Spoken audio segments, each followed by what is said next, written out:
Taylor Swift's relationship seemed to be getting serious, but Kelce isn't planning on getting on one knee unless a prenup is reportedly in place. Ironclad prenups that will happen before they get married, but not before they get engaged. You're not going to be like, hey, baby, let's get this prenup worked out, and then, by the way, here's a ring. Ultimately unromantic, and it's not going to happen. It will happen before they get married, so when they do decide to quietly unseal their marriage, it's going to be easy as heck. They literally just signed an NDA, but she's coming out with this album. It's called Karma, and she asked me to be in the music video for one of the songs. Holy oh my god, I'm freaking out. Are you serious?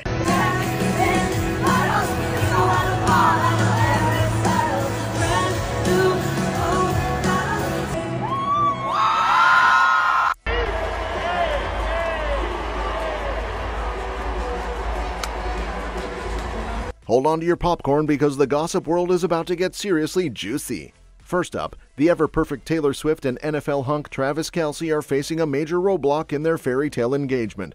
Their love story is hitting a snag over a prenup that's proving trickier than any football play. Meanwhile, Taylor and Travis are acing long-distance love like pros. While Taylor's dazzling London and Travis is knee-deep in NFL training, they're juggling time zones and busy schedules for those sweet virtual date nights. Talk about dedication.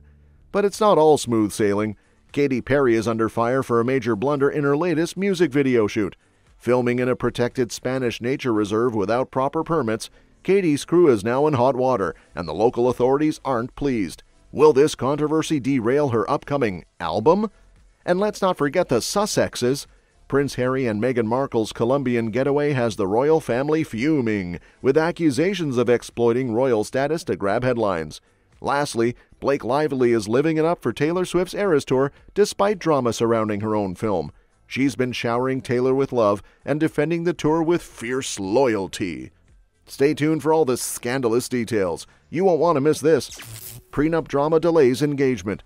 The romance between Taylor and Travis might look picture perfect on the outside, but behind closed doors, there's a bit of a snag. Rumor has it that these two lovebirds are all but officially engaged, except for one little hitch, the prenup. According to insiders, this love story won't have a happy ending until an ironclad agreement is inked. Swift, worth over $1 billion, and Kelce, with his impressive $70 million fortune, are reportedly hashing out the details of a prenup that's more complex than any NFL contract. While they're both 100% committed to spending forever together, they're not budging on getting the legality sorted before Kelce gets down on one knee. Insiders say the couple has already talked about what their future together will look like, but the money matters are causing some serious delays. And with their jam-packed schedules, finding time to iron out the fine print has been nearly impossible. Word on the street is that Kelce even went old school last December, asking Taylor's dad, Scott Swift, for his blessing to pop the question. Mr. Swift was totally on board, but now the engagement is caught up in a whirlwind of legal red tape. Fans are buzzing, wondering when or if these two will finally make it official. Until then, it looks like Swift and Kelce are stuck in a game of financial tug-of-war, trying to protect their fortunes while planning for their happily ever after. Stay tuned, because this saga is far from over. Taylor Swift's relationship seemed to be getting serious, but Kelce isn't planning on getting on one knee unless a prenup is reportedly in place. Ironclad prenups that will happen before they get married, but not before they get engaged. I don't like to call baloney skins on other people's work, but I am calling baloney skins on this. You're not going to be like, hey, baby, let's get this prenup worked out, and then, by the way, here's a ring. You know, when she first played Paris, he sent chocolates and all sorts of Paris-themed gifts. They go on $100,000 shopping sprees. That's ultimately unromantic, and it's not going to happen. It will happen before they get married, so when they do decide to quietly unseal their marriage, it's going to be easy as heck. Long-distance love goals. Taylor and Travis are proving that true love knows no boundaries, even when an ocean and time zones try to get in the way. Despite being worlds apart, Taylor in London dazzling crowds at Wembley and Travis deep in preseason training with the Chiefs, the couple has found creative ways to keep their romance alive and kicking. According to insiders, Travis is ticking all the major boyfriend boxes, going above and beyond to support Taylor, even from afar. His dedication is seriously next level. He's rearranging his entire schedule just to match up with hers. After grueling days at training camp and filming his podcast, Travis heads to bed early just so he can wake up and connect with Taylor when she's winding down from her concerts. It's like a modern-day love story with a tech twist. Before the preseason grind began, Travis was all about showing up for his girl, flying out to Europe to cheer her on during her Eras tour. Now that he's back in the States, he's toned down the partying and is all about those cozy Zoom date nights. These virtual hangouts are the highlight of his week, where they share dinner, catch up on their days, and even watch movies together, falling asleep with the video call still on. It's a whole new level of commitment that Travis's friends say is totally out of character, but hey, love changes people, right? As they count down the days until they can be together again in person, it's clear these two are willing to go the extra mile, or in this case, cross the ocean to keep their love burning bright. Their relationship might be long distance for now, but with such sweet dedication, it's obvious that Taylor and Travis are in it for the long haul.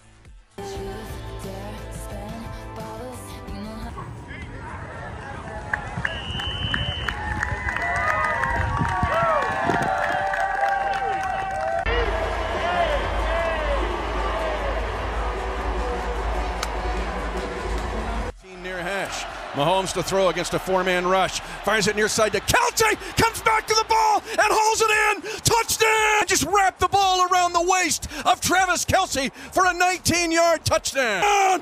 Kansas City. Patrick Mahomes absolutely took duct tape. Katys BC Blunder. Katy Perry might be facing some serious heat, not just from the summer sun, but from Spanish authorities as well. Her latest music video for the song Lifetimes, which showcases the stunning beauty of Spain's Balearic Islands, have sparked a controversy that could land her in hot water. In what was supposed to be a carefree romp through one of the Mediterranean's most picturesque locations, Perry's video sees her frolicking on the dunes of the Ses Salines Natural Park. Sounds dreamy, right? Well, not so much when you consider that this area is a highly protective natural enclave. The problem? The production team behind the video apparently didn't bother to get the necessary permits before filming on these ecologically sensitive dunes, a major no-no. Local media was quick to report the faux pas, pointing out that the scenes were shot on Les Palmador, a private islet known for its ecological value and usually off-limits to the public. The area is even cordoned off with sticks and ropes to keep it pristine, but apparently that wasn't enough to deter Perry's crew from getting the perfect shot. Now, the regional government has launched a preliminary investigation into the matter. Insiders say that while filming in such a location could have been allowed with proper authorization, the fact that it wasn't could spell trouble for Perry and her team. The production company has yet to comment, and Perry herself has remained mum on the issue, likely hoping this storm blows over before her new album 143 drops on September 20th. For now, it seems the only thing hotter than Perry's latest single is the controversy swirling around it. Will she face penalties for her Balearic blunder, or will it be smoothed over with a little paperwork? Fans and critics are keeping their eyes peeled for the next chapter in this unfolding drama. Colombia trip. The latest buzz surrounding Prince Harry and Meghan Markle's so-called royal tour of Colombia has the royal family seeing red. Despite stepping back from their official duties, the Sussexes are off to South America, and insiders say this has left the senior royals fuming with anger. Word has it that the couple's upcoming 4-day tour, where they'll attend a cultural festival in Bogota and chat with locals, is viewed as nothing more than a desperate attempt to cling to the spotlight. While Harry and Meghan might be hoping to rekindle their dwindling star power, the royal family sees it as an audacious breach of the unofficial deal they struck when the couple left the royal fold back in 2020. The problem? Harry and Meghan are being accused of exploiting their former royal status to grab attention. Sources close to the palace reveal that Prince William is livid, wanting to publicly distance the monarchy from this fake royal tour, but King Charles has insisted on maintaining a stoic silence to avoid fueling the drama. All too dangerous now that he can't get regular police protection. Prince Harry has said many times he cannot bring his family over to Britain. He's taking his wife, Meghan Markle, on an official visit of all countries to Colombia, South America. And the hypocrisy there is that you won't bring back your family, even, for example, for the funeral of his own uncle when he's here. The idea that him and Meghan Markle would not be safe on the streets of Britain is absolutely ludicrous, but he will take Meghan Markle to the cocaine-fueled murder and kidnap hotspot of Bogota. which is taking place shortly. He won't come back to that because he doesn't feel safe here. It's clear the Sussexes' jaunt has ruffled more than a few feathers in the palace, with whispers of impotent fury echoing through royal corridors. Insiders suggest that this Colombian adventure is just another sign that Harry and Meghan are struggling to stay relevant, especially as polls in the U.S. show their popularity plummeting. Whether this tour helps or hurts their public image, one thing is certain: the royal family isn't amused. That all, yet again, sounds incredibly safe, doesn't it? But they're going to be visiting a remote Colombian village. It might be worth noting that Vice President has to take a Black Hawk helicopter to work after a series of bomb threats. So yes, I think that they might find they do have more in common with certain people than they think when they're out there. Unfortunately for them, another prominent Colombian politician has come out and she's done nothing. She just virtue signals and plays the victim and travels everywhere by helicopters. Blake raves about Taylor's tour. Blake Lively is in full support mode for her bestie Taylor as the pop star's Eras Tour sweeps the globe. Amidst the drama surrounding her film It Ends With Us, which has been plagued with whispers of on-set tension with Justin Baldoni, Blake's enthusiasm for Taylor's tour hasn't wavered one bit. During a recent BBC Radio 1 segment, Blake took a playful jab at a caller who suggested that Taylor should drop Love Story from her setlist. With her signature wit, she quipped that the caller must hate happiness to think so. Blake's unabashed adoration didn't stop there. She even joked that she wished the concert could last 47 hours to fit in every single song Taylor has ever written. Lively support comes hot on the heels of her own concert experiences. She's been spotted at multiple Eras Tour stops, including Madrid, where she was seen with her husband and kids. Taylor's close bond with the Lively Reynolds family is well documented, with the pop star even acknowledging Blake's daughters during a recent performance and naming them in her songs. Despite the buzz around the It Ends With Us set, Blake's unwavering cheers for Taylor's show and playful comments underscore just how deep their friendship runs. For Blake, Taylor's tour is nothing short of a must-see event, and she's not shy about defending it against any naysayers. That's all for this video, folks. We'll see you next time.